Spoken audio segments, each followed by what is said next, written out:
Bretto, the first 200 tickets to the 2018 Wellness Summit sold out in less than 24 hours. Can you believe it? Oh, MP, it's awesome that our Wellness Coach fans are as excited about the return of the Wellness Summit as we are. If you've been hiding under a kale smoothie, Zazen Alkaline Water presents the return of the Wellness Summit on August 25 and 26 in Melbourne.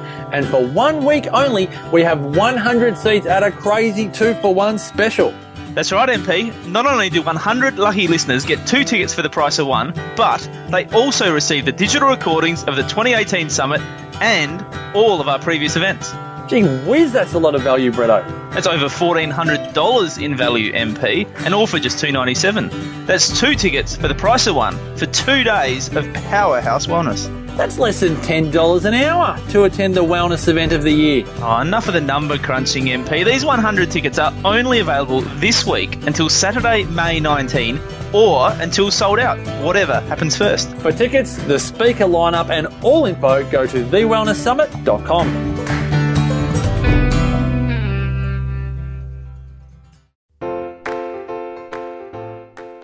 TheWellnessCouch.com, streaming wellness into your lives. This is Up for a Chat with Cindy O'Mara, Karen Smith, and Kim Morrison.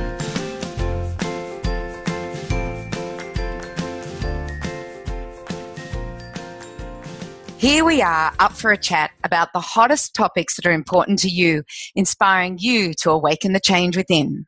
I'm Cindy O'Mara, and I'm here today by myself, as far as there's no Karen or no Kim, but I am interviewing somebody that I only just met on the phone about 30 minutes ago. So yesterday, one of my team members came up to me and said, Cindy, somebody brought in a cookbook for you, but I took it home because you weren't here, and I've had a really good play with the cookbook, and I love it, and I'm going to get my own copy, but this is who has done this cookbook for that she's created this cookbook. So I went, yay. So I took it home, and last night I flicked through it and thought, oh my goodness, I want to, make some of these things. So then I read a little bit about Michele. We're going to be interviewing Michele Lynch. I read a little bit about her story, and I decided to call her because I thought her story needs to be told. And it's not that it's an unusual story, it's an all too common story. But I feel that these all too common stories are having unusual outcomes when we change the way we do things. And that's why I asked Michele, do you have some time now, and can I interview you? So I'd like to introduce everybody to Michele Lynch. She is the author of a self-published cookbook called The Clean Lunchbox, and she is a Sunshine Coast mum of 4 boys and 1 stepdaughter. And welcome, Michele. Hi, thank you. Michele, what I want to start with is, I've read your story in your cookbook, but I really want you to talk about what happened. Maybe start when you got married and had kids, and how you did things, and then work through what happened to 2 of your children. And I'll ask questions in between, but I think your story is amazing.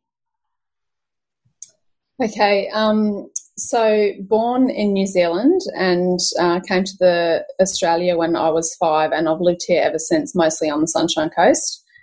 Met my husband.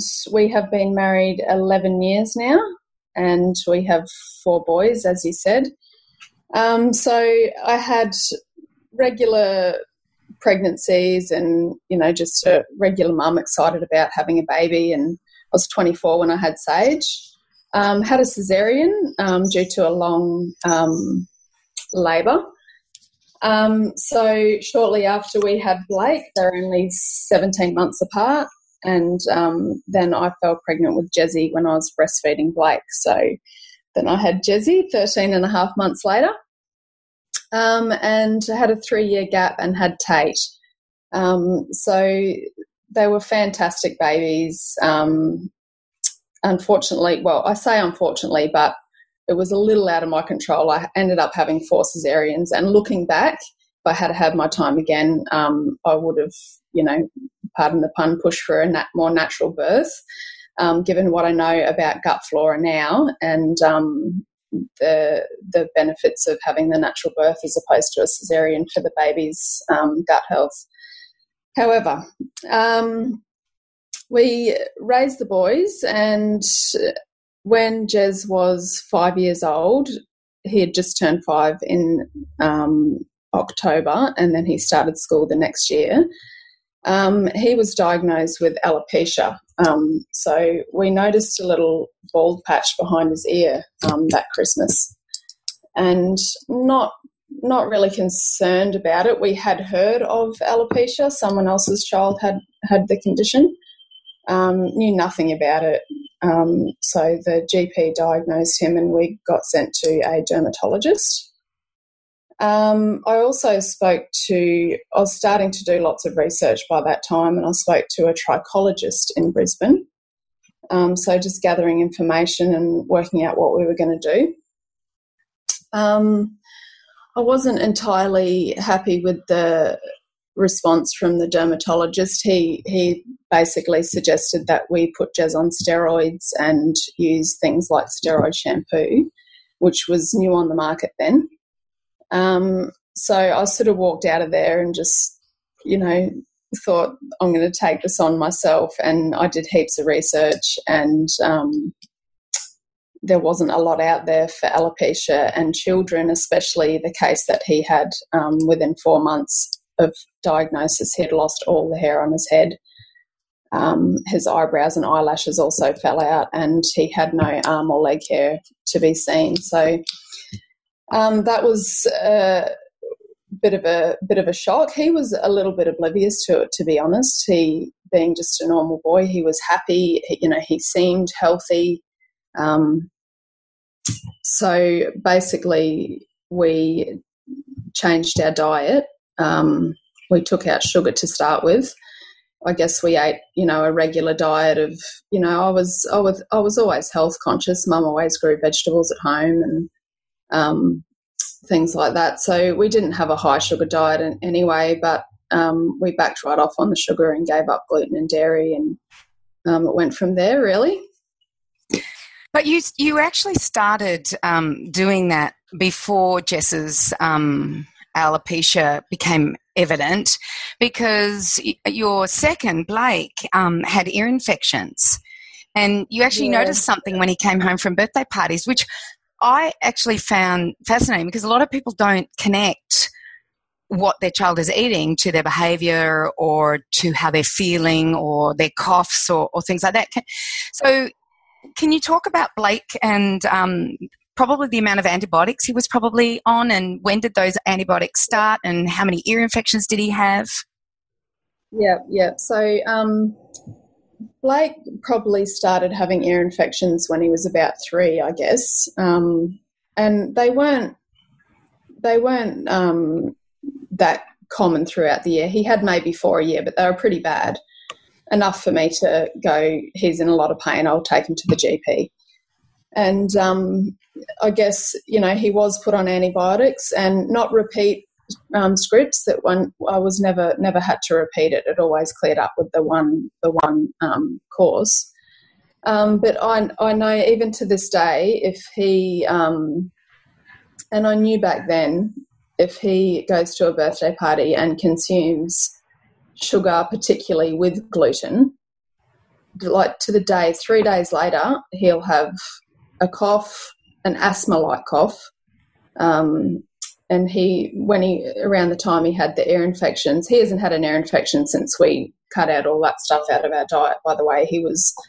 But he still gets that asthma-like cough that he would get back then as well. And it's always 3 days later. And it's just too obvious to me to not go, that's it. That's, he ate the cupcake and the party food. And often, I remember one time we went to this party. He was only in kindy, and he ate a cupcake with black icing, and he actually vomited out the front of this person's place. And that was one of the turning points for me as well. I was just like, this cannot happen again. I have to do something about this. And so his behaviour definitely improved. He was always sickly looking. He's got, reasonably pale skin, and bags under his eyes were very prominent all the time. And I noticed a huge change in him even 2 weeks after cutting out sugar for good. That his behaviour improved, his sleep improved. It was just a contrast, different kid. Yeah. Yeah, that's amazing. So, when did you decide to write a cookbook? What got you making all of these changes and then what made you just do this amazing cookbook? I guess, I remember saying as a young adult, I'm going to have a cookbook one day because I always loved cooking. We did the Thai course out at the Spirit House, and I love Thai food, and although we don't eat it much these days. And, I love decorating cakes and things like that, and I always knew I'd have a cookbook. I just had no idea it would come about like this. But I guess in all the recipes, I started converting my favourite recipes that I've always made, like banana and white chocolate muffins, to something more healthy. So it started there, really, converting my own recipes. And I thought I need a book that I can go to use all the recipes. I was kind of flicking through other cookbooks and using one or two recipes out of those. And I my cousin is a graphic designer, so I hit him up and said, how do you feel about putting this together for me when I'm ready? And it started in a Word document and ended up in InDesign 3.5 years later. So yeah, that's how it came about, I suppose. I just needed a book for myself and then it progressed to helping others and, making a difference in what we feed our children. Have you had much influence on family and friends around you? Do people ask, what are you doing? How are you doing that? Are they noticing a difference with all four of your boys? Yeah, I think so. Definitely I have people ask me, and that was another element of writing the book as well, because people were coming to me saying, what do you put in your kids' lunchboxes, and, what do you substitute this with if you want to cut that out of your diet? And, sorry, I just lost my train of thought then. So I was asking you about your influence on family and friends, because often, I can only explain what happened with me. So I was a young mom, 3 children. I went to playgroup back in those days. Playgroup. I was at the Mons playgroup, and and a lot of people would say to me, "How do you keep your kids off antibiotics, Cindy?" Because I started off understanding this and having a knowledge about this and knew how I was going to bring my children up. I had very, very strict ideas of how I was going to birth my children, and look, I had a very long birth with my first child, and I remember them saying, well, we can't go much longer than this. And that was when my mind just went, well, I'll get this baby out. I'm just not going to, deal with them interfering in any way. And sometimes we have to go to a cesarean section, but we now have the tools that tell us about seeding through a cesarean section. And there's a beautiful documentary out about that called Microbirth. So if anybody is going towards having a baby, don't understand what seeding is all about, can I recommend you watch, the movie Microbirth? So I had already started out this way. And when I got to playgroup, and I wasn't doing anything else. I studied as a nutritionist, but I was basically a mum. That's all I was. And it was amazing how many people would ask me, how do you keep your kids off antibiotics? Why don't you, do this? And why do you do that? And what's that food? And why do you feed them that? And why don't you let them have this? I'm just wondering, are you having the same things happening to you? Yeah, definitely. And there's probably only a handful of people that are in my circle of my little bubble of people at school and things like that. That, in fact, there's probably only about 3 or 4 that eat the way that we eat. So and I know that the kids are always at school, the other kids are saying to my kids, "What's that in your lunchbox? Can I try it?" And but yeah, definitely my goal from here is to educate the kids on how foods make them feel, and teach other parents to. I'm actually doing a talk at my school soon, before the term's out, on ideas for healthy lunchboxes. And one of the teachers said we've got a few packet things creeping back into lunchboxes. So just get out there and do some talks on ideas to put in. I think that's what parents are after, is ideas to put in, of foods to make that are easy. Most parents are time poor, so things that are easy to put in their children's lunchboxes. So let's talk about the pick-a-pack lunchbox, where you go out to the grocery store and you go in between those aisles where you see all those packaged foods, and they're screaming out to you that they're gluten-free, that they're low in sugar, that they're low in fat, and you pick them up without even regarding what's in them. And then early morning, the lunchbox gets opened, you pick 4 or 5 packets out, you throw them in the lunchbox, give it to the children, and we're not even aware of what these manufacturers are doing and what they're doing to our food, and why you make this effort to create these beautiful foods for your children. So let's talk about your awareness about that. What happened? What happens when I pack a lunchbox, or what happens? No, what happened when you had the awareness of the? Did you use those packages? Okay. I used to when the kids were babies, but I'd always choose things that had, like whole ingredients, not numbers and things like that. So I guess, I can't bring myself to buy anything in a packet that has more than 5 ingredients. And if there's a number on there, I just say, put it back. Let's try and make that from scratch, or, choose something else. Yeah, my kids always used to say to me, because what I would say is, "Oh, we can make that. Oh, we can make that. Oh, we can make that." And so that's their thing. They would say, "Oh, Mum can make that." You get known as, as the things that your children hear you say all the time. Yeah, that's it. Yeah. So can I ask you how Jess is? How is he doing since you've removed everything from the diet, as far as any inflammatory foods that could be causing his autoimmune disease to continue? Funny you asked that, actually. This morning he said to me, so we're basically paleo, and because of the limited fruit and vegetables that they eat, I still have some improvements to make there. But he's not full AIP, which is the autoimmune paleo. So we still have nuts and we still have seeds. But he said to me this morning that nuts give him a headache, and that was just a random passing comment. So he is very aware of how he's very intuitive when it comes to food. So definitely, if I know that I'm still determined to get him to recover from the alopecia. His hair is growing back. He's got his eyebrows and eyelashes now. And it grew back fully. The year after he lost every hair on his head, for the next year it grew back and he had a full head of hair with no patches, and that's when his eyebrows and eyelashes came back in, and he hasn't lost those.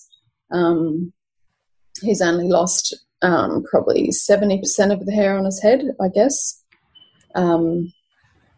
He's well otherwise, and but he is definitely more sensitive to foods now than he was before, and I see immediate sort of I guess changes in. He'll come and tell me that he's got a sore tummy, and we'll work out what he's eaten, and just cut that back, or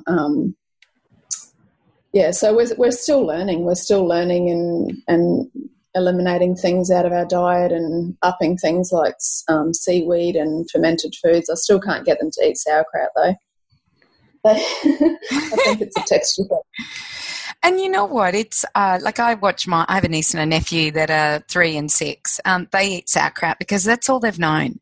They don't know otherwise. Yeah. And I think if you, like when you're having children, and I put this out to the young mums out there that haven't had their children yet and may be pregnant for the first time, the first 6 months of their life is a time where the children are actually being imprinted with what the food is needed in order for them to survive. So while you're breastfeeding or while you're eating when they're around, they're having an imprint on them as to what are the best foods for them.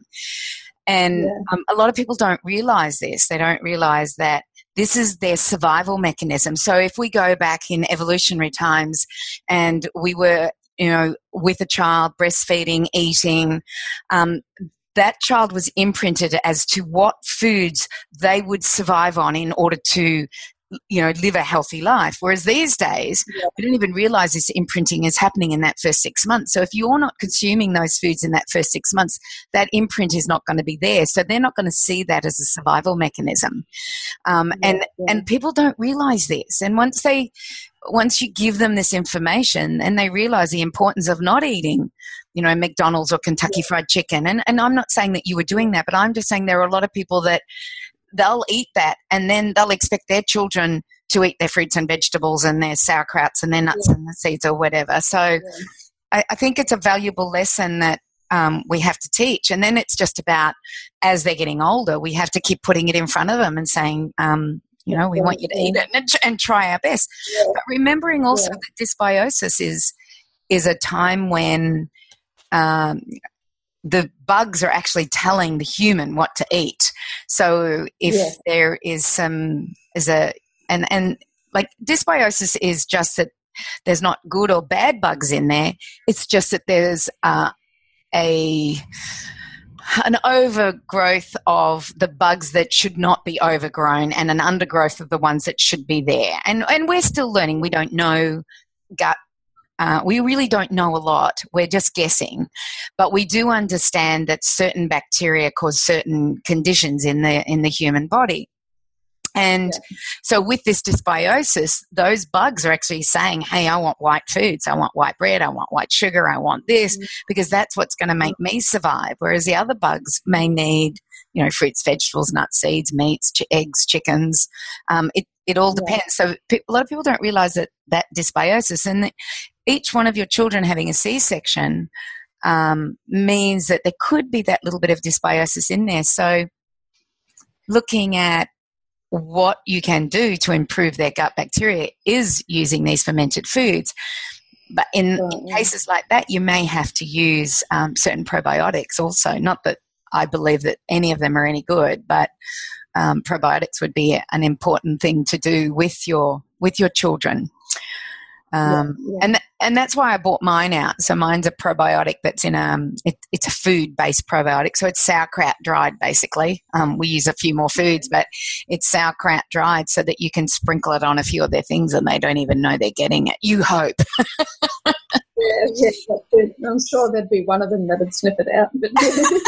But you try to be the sneaky organic, cook, and then one of them sniffs it out. I remember I used to put in their pizza bases, carrots and zucchini and all sorts of things. Yeah, and I got away with it most of the time. Jez would say, this wasn't like the one you made before. That's another thing that my children now say, Mum, you can't repeat any recipes because you just throw things in and you just make them up. So they ask for a repeat and it never happens. I made a cake for Tate's birthday just when he turned 6 and made the cake up as I went, and Mum said, did you write it down? I'm like, no.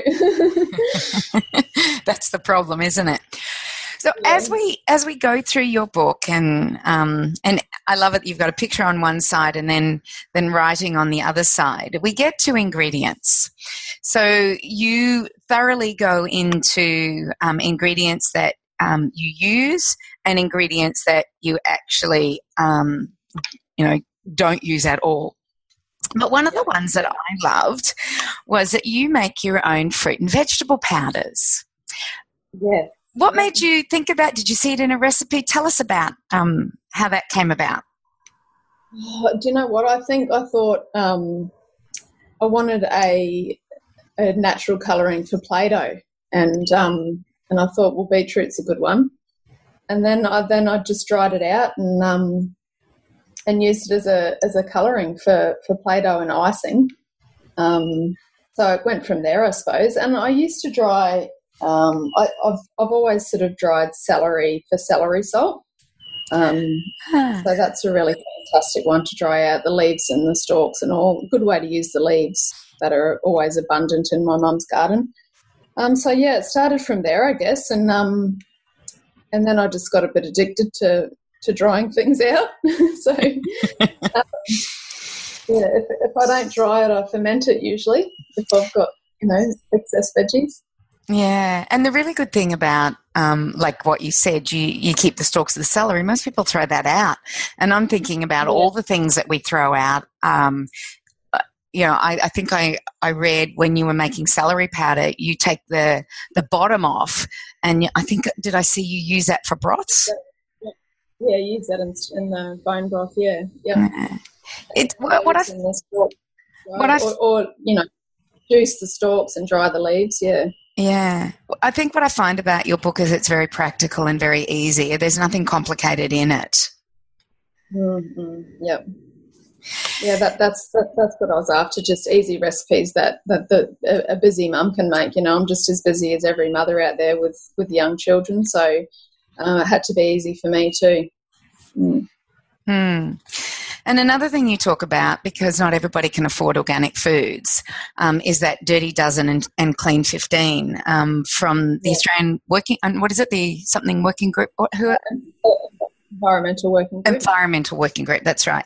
And I always like to look at those because not everybody can afford organic foods, although if we have gardens in our backyard, then we can start to grow some things. Like my thing at the moment is I've been listening to this gentleman by the name of Dr. Zach Bush, and he talks about the victory gardens that we had after the Second World War, where everybody was asked, and during the Second World War, where everyone was asked to plant gardens and fruit trees in order to survive the rations and everything that was happening. And we kind of have lost that. We haven't got those gardens going anymore. And I often say to my husband when he's planting a tree that produces nothing, maybe beauty, and maybe carbon capture, but it doesn't produce anything. I said, well, why can't we just put a lemon tree there? Or why don't we just put a mango tree there? Or why don't we put some other tree there? And instead of having grass, let's have herbs growing. Or instead of having grass, let's have a vegetable garden growing. So that's one way that we can have control of the food that we are consuming. And my father's got an orange tree in the backyard. He can't keep up with the amount of oranges that tree produces. And so then you start to either sell them at markets, or you might give them to friends or do a barter system. So where there's a will, there is definitely a way. But let's talk about these Dirty Dozen. So it's so sad, but apples are one.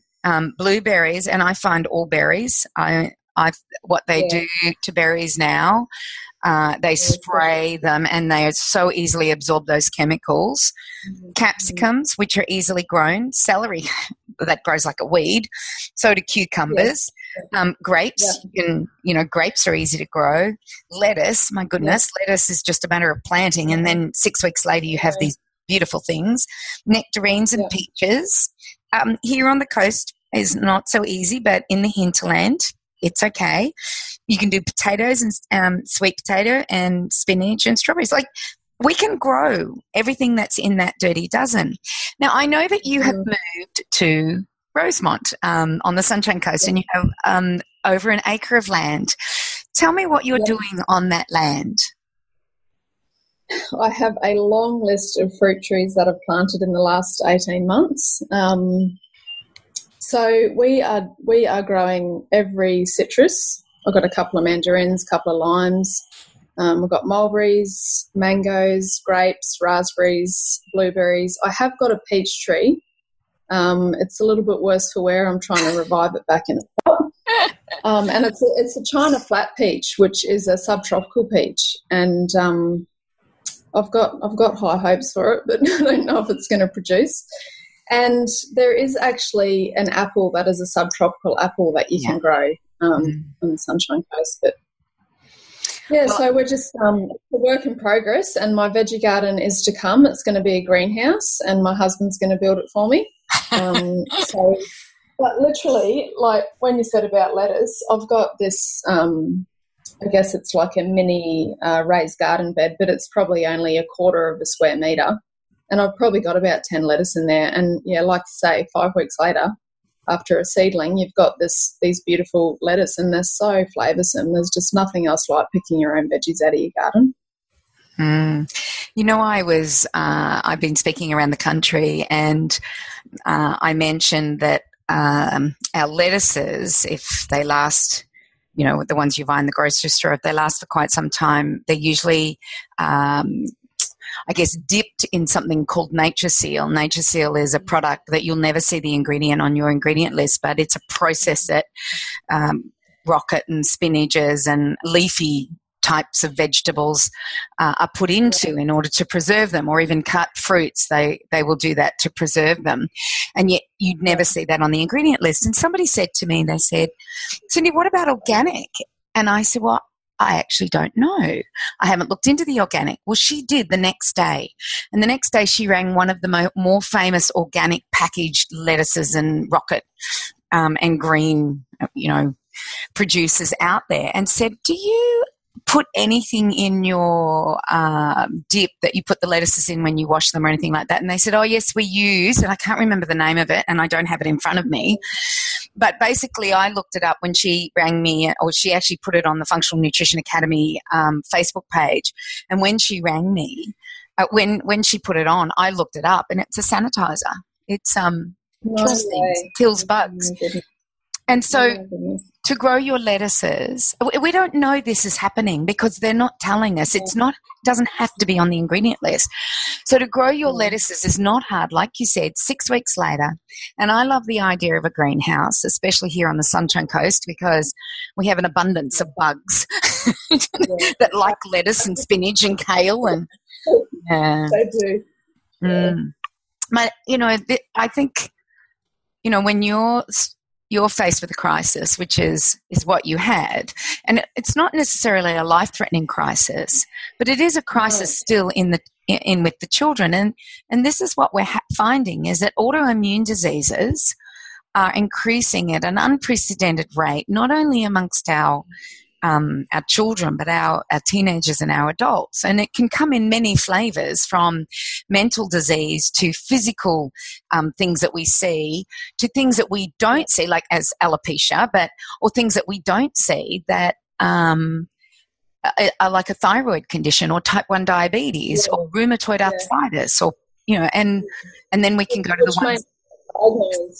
Which may not get diagnosed until there's so much damage that in the gut or in the immune system that you know, it's hard to come back from.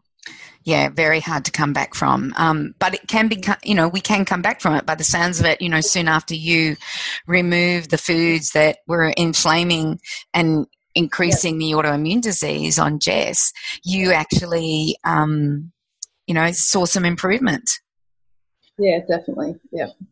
Yeah, improvement in all of them as well. I know even my eldest, he's got a bit of an iron gut, but and he grew up on, you know, having Wheat Bix at breakfast every morning, and he complained of bubbles in his tummy back then. That was his way of explaining it. He said that he had bubbles in his tummy and he used to grind his teeth when he'd go to sleep, and little things like that are just no longer. Like Jez had eczema behind his knees, and there's no eczema in our family whatsoever.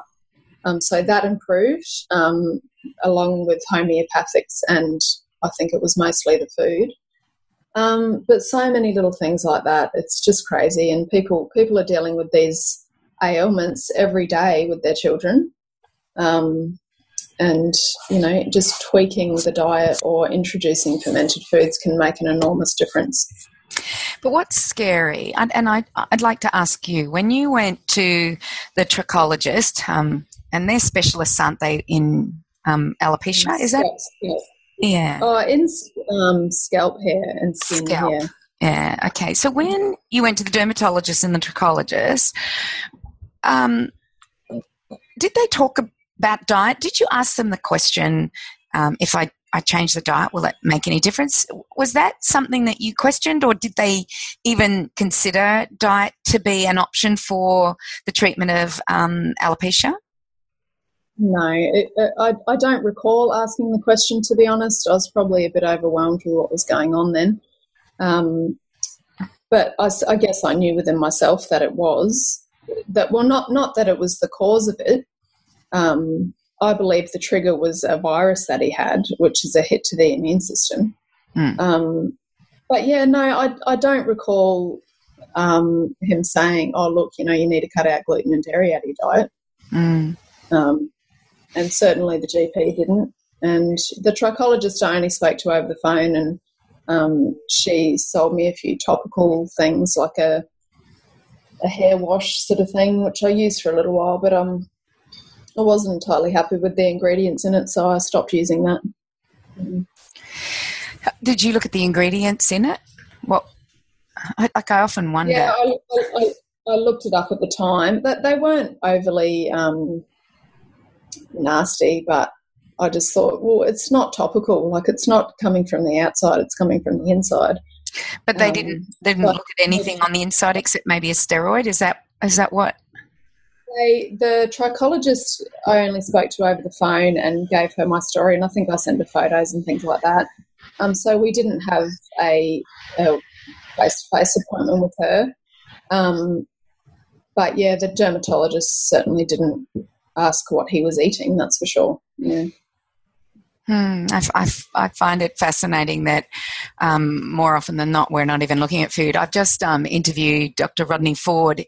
He works out of Christchurch. He's a medical doctor. He graduated in 1972, and he's known as the gluten doctor because everybody thinks that the only thing he does is take people off gluten. But he actually has an amazing success rate with children with autoimmune diseases as well as gastrointestinal problems, because he's not only a pediatrician but he's a gastroenterologist. And he basically said that even today they still disagree with him, and even when he shows case studies, he says thousands of case studies right after the other, they all just say there's no evidence.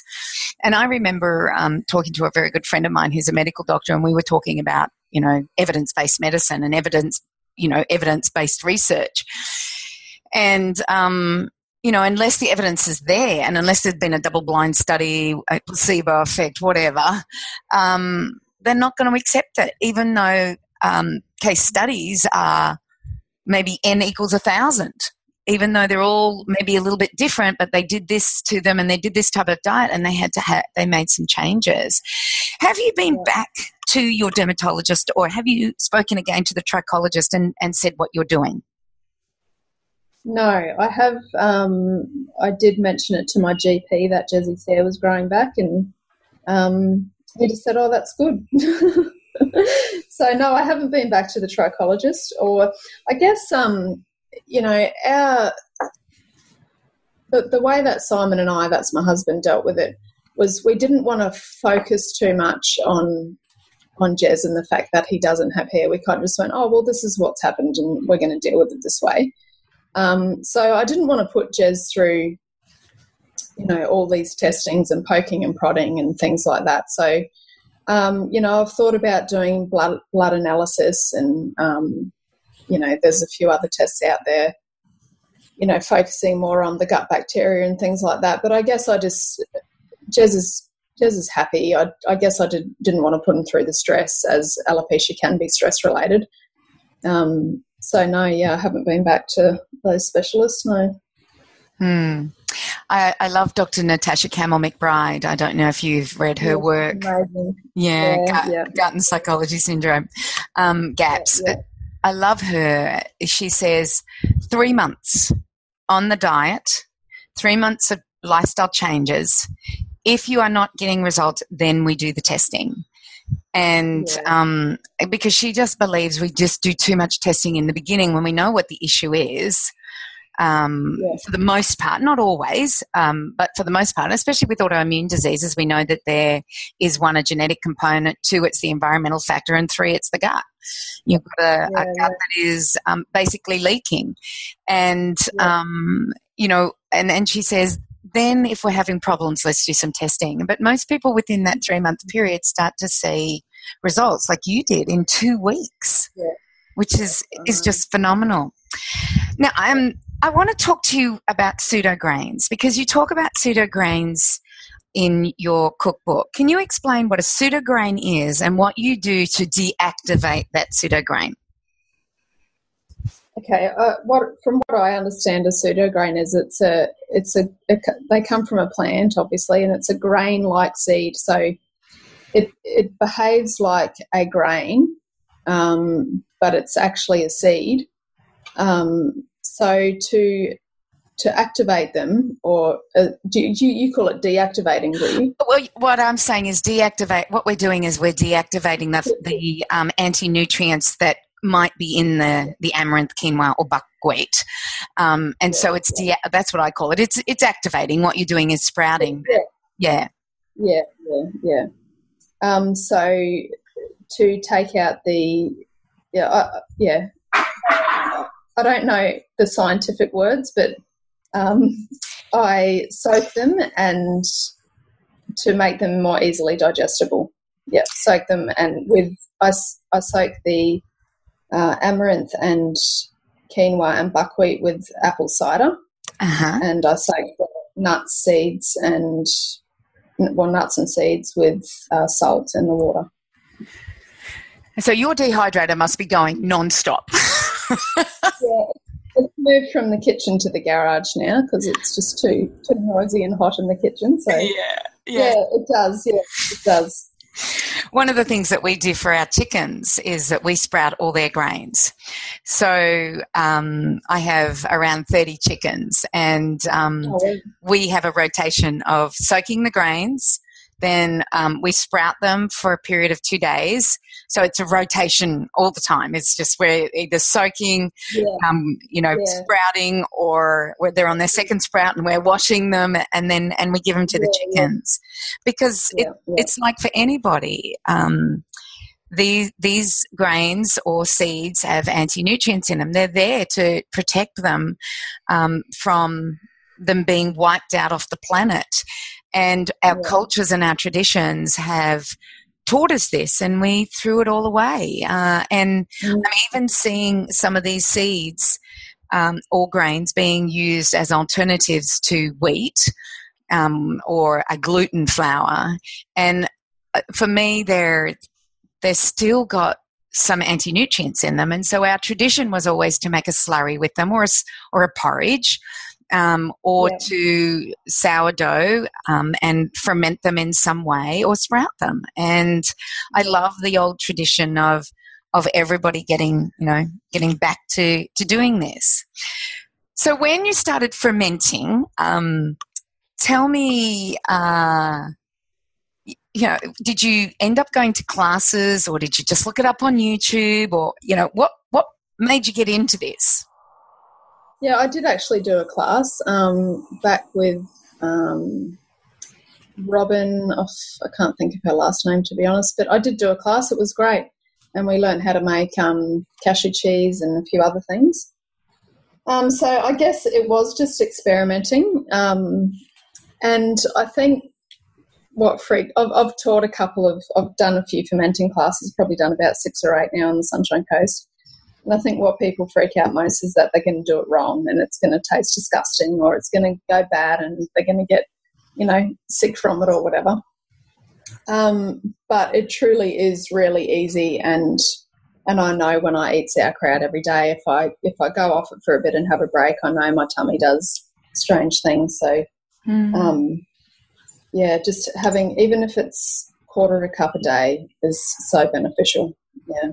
Most definitely. And because what we're doing is perhaps not putting back those bacteria in our gut, but we're helping the commensal bacteria in our gut with not only the prebiotics, but any of the probiotics that are in there. And they're in a very natural way. And they're usually soil-based. So if you're doing cabbages, there'll be bacteria on the cabbage, even if you wash it, and then you're rubbing it with your hands. You know, you do that whole rubbing notion with your hands, and then bring out the juice of the cabbage to make the sauerkraut. I went to Elizabeth Falconia to learn all about this many, many years ago. She's still around the coast, and she's quite amazing in her cheese making and her fermentation and her sourdough. So she's been doing this a long time. And so I remember doing it, and I realize now that soil-based bacteria are the ones that we should be, digesting, because these were our traditional bacteria that we digested.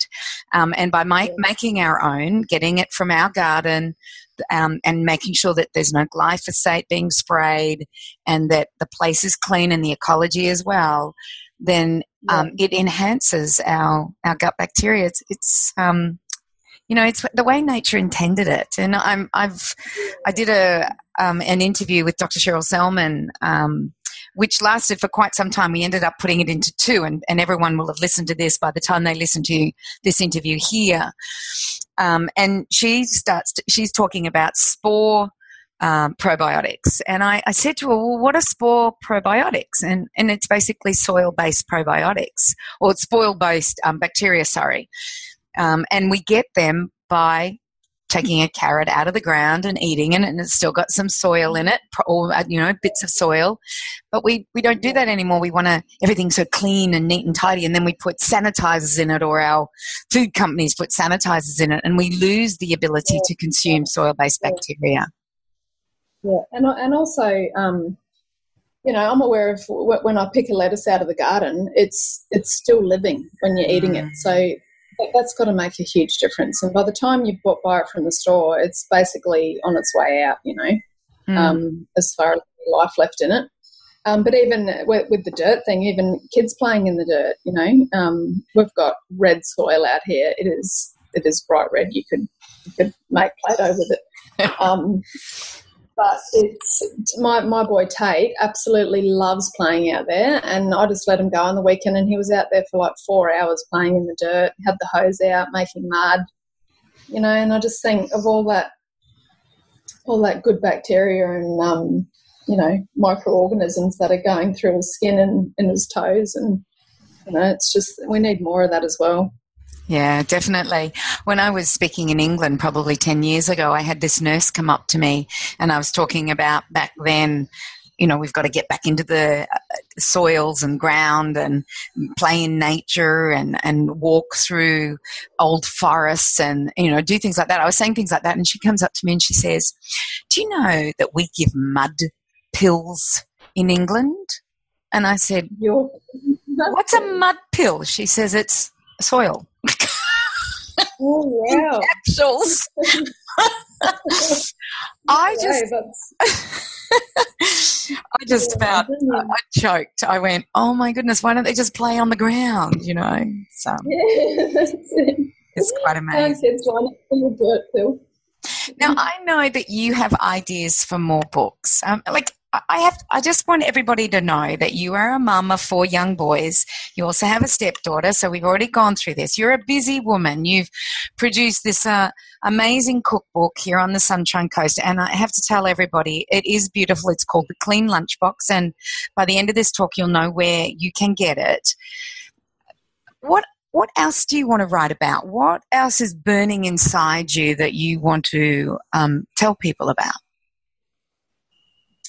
Definitely birthday parties. It's I go to these birthday parties with the kids, not so much now, they're a bit older, but it's appalling, seriously, what people put out for that. I know the kids think it's fun that they've got all this food there, but it doesn't do them any good, and they seriously don't need it. I've had plenty of sugar-free birthday parties with, up to 15 kids there. And they don't go, well, where's our lollies? They don't need it, and they they don't understand. You know, we have to teach them that that's not actually food. So definitely a birthday party book. And then the other one would be household products, cutting back on chemicals in the household, and you know, just go back to using lemon juice and bicarb soda and essential oils, and how easy that is to actually do, and a lot more cost effective, that's for sure.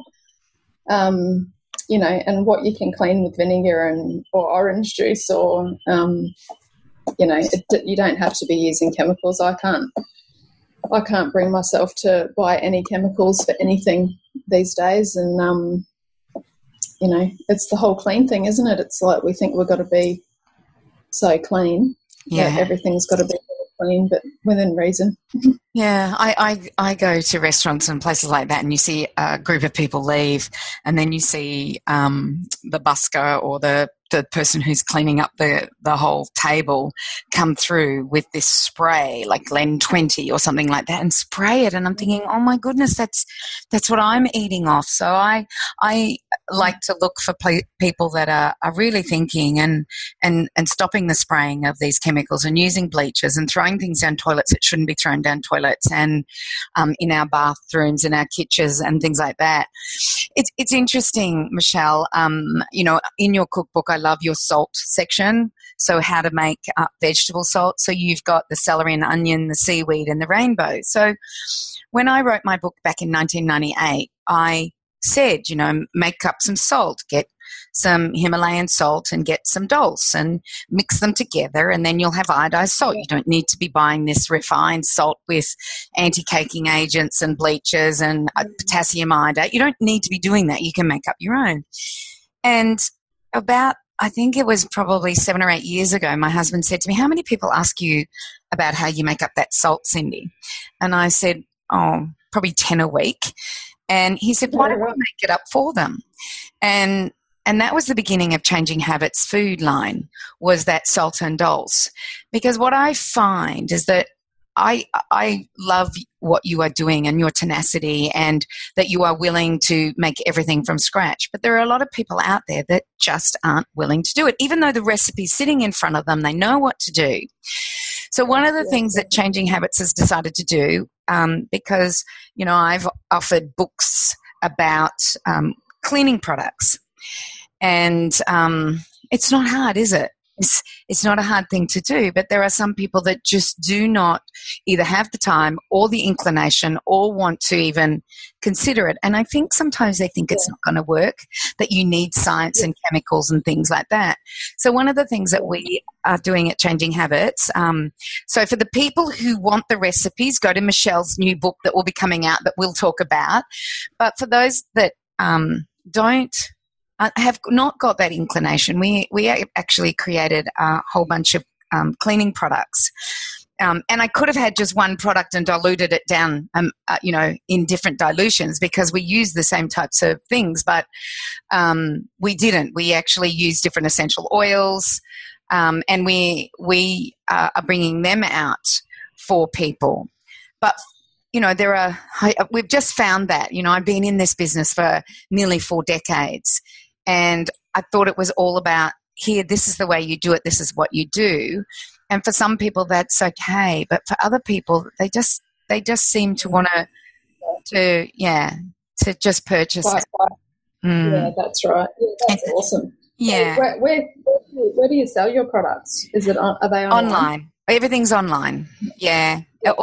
And we do have Go Vita, which is around Australia. There's around, I think, over 200 stores that are linked to the Go Vita chain. So Go Vita do buy from us, so people can buy our products from Go Vita. But the problem is that not every Go Vita has all of our products.